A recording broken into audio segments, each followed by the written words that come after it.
New England has long been captured by colonial love stories, and this one of Marblehead's Agnes Surriage, the fisherman's daughter and Sir Harry Frankland, collector of the port of Boston, comes true. 19th century writers and poets such as Oliver Wendell Holmes could not use the word romantic enough in writing of this Cinderella story. But the 18th century was a much rougher and lustier time in New England and Europe. The historical truth was somewhat different. Libby Franck first heard this story 20 years ago. When she began her research, she met Marblehead's Marshall Bower, who lives on the site of the Fountain Inn where Harry first met Agnes in 1740. Together, they have pored over old newspapers and recently digitized books, piecing together a very different story than the one written by Elias Nason, who lived in the Hopkinton County estate, once the home of Sir Harry and Lady Frankland.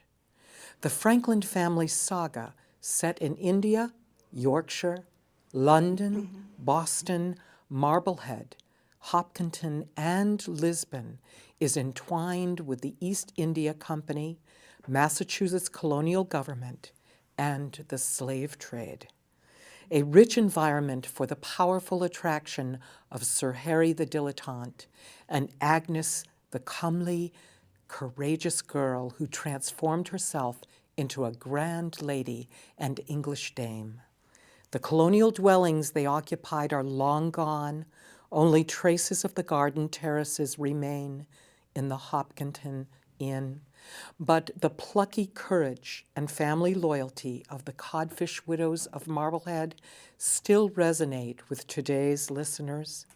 If it were not for Agnes, Sir Harry and all his clan would only be a footnote in history. I am Lady Frankland, the widow of Sir Charles Henry Frankland, Baronet, descended from Oliver Cromwell, born in Bengal, India, with family lands in Yorkshire, at one time the collector of the port of Boston, and later the English consul to the court of Dom Pedro in Lisbon. So, part of me is the grand lady in the silk gown with a country estate in Hopkinton and a townhouse. But part of me is still Agnes Surriage, the fisherman's daughter from Marblehead, who withstood the taunts of gentry and fisherfolk alike to rise to become Sir Harry's wife. Harry always used to say to me, "Put a bridle on thy lips and a guard on thy tongue, lest the words of thine own mouth disturb thy peace." But now I shall remove the bridle from my lips and tell you my story. As the widow of an English aristocrat in the times of the Revolution, I was worried for my life, my safety. There I was at my house in Hopkinton, and there was the troubles over in Lexington and Concord, and I didn't know what was going to happen to me, so I decided to go into Boston, to my townhouse. I had a long entourage, and we went from Hopkinton through Framingham and Weston, but at the border of Watertown, I was stopped by an overzealous militiaman. I showed him my letter of safe conduct from the Committee of Safety, but he was displeased, especially with the pistol and the little sword and the keg of powder I had beside me on the seat of my chaise. My armaments were removed, and I was allowed to proceed into Boston with 6 soldiers as my guard.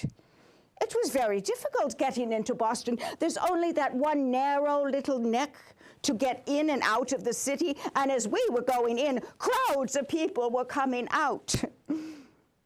but I made it to my city house. The first Sunday that I was in town, I decided to go to King's Chapel to worship.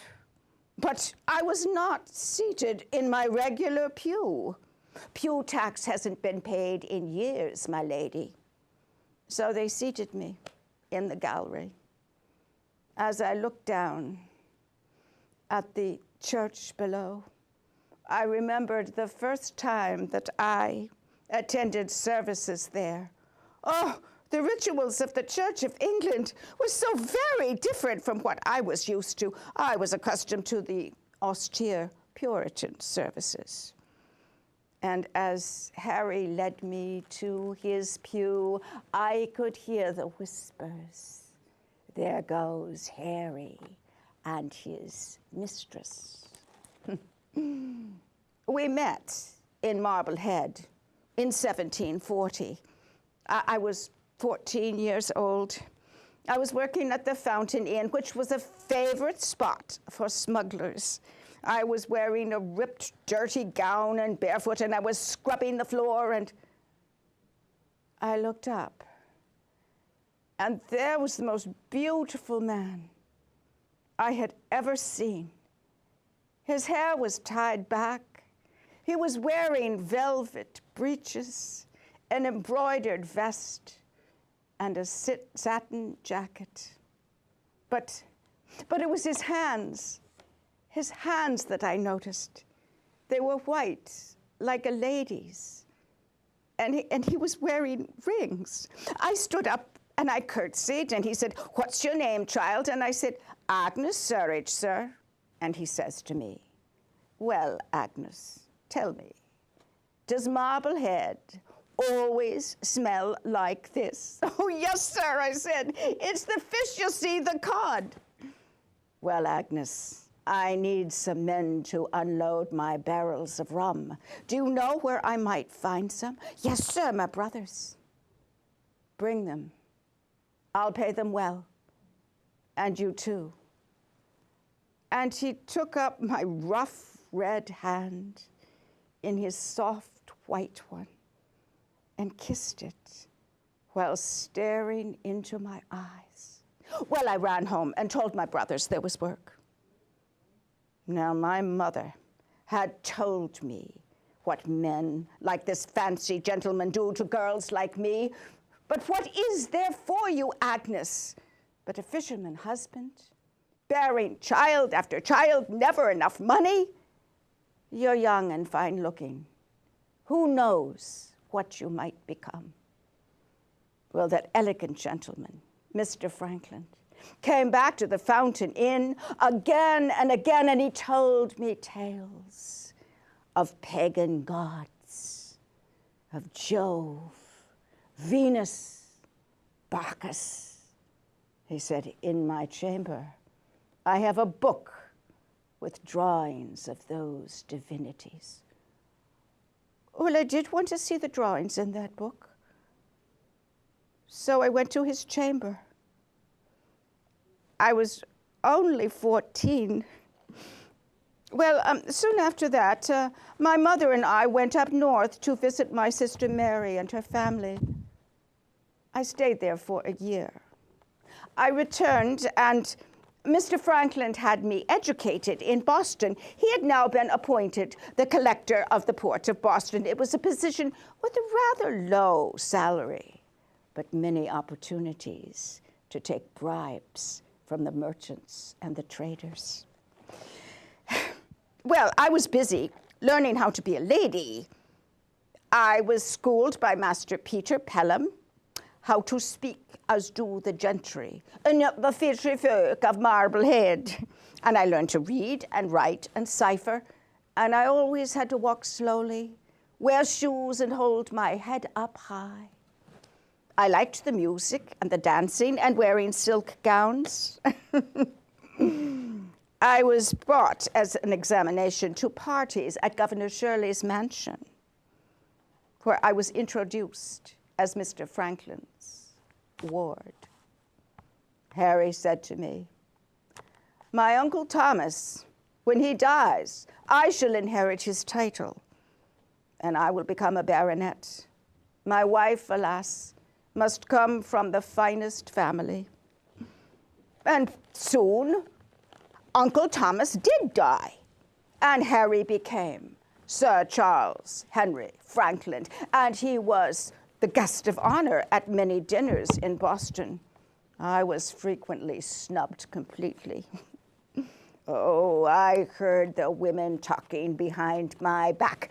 There goes Sir Harry. You know, my own daughter would make a fine wife for him. Whatever is he still doing with that trollop from Marblehead?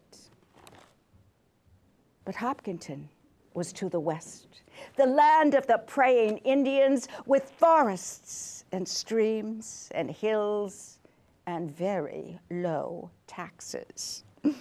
We bought land there and built a fine manor house, Frankland Manor, and a barn and quarters for the slaves, orchards, gardens. We were the toast of society.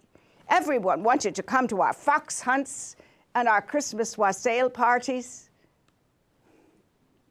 But best of all, our son could live with us at last, the son that I had born in 1741. We called him Henry Cromwell.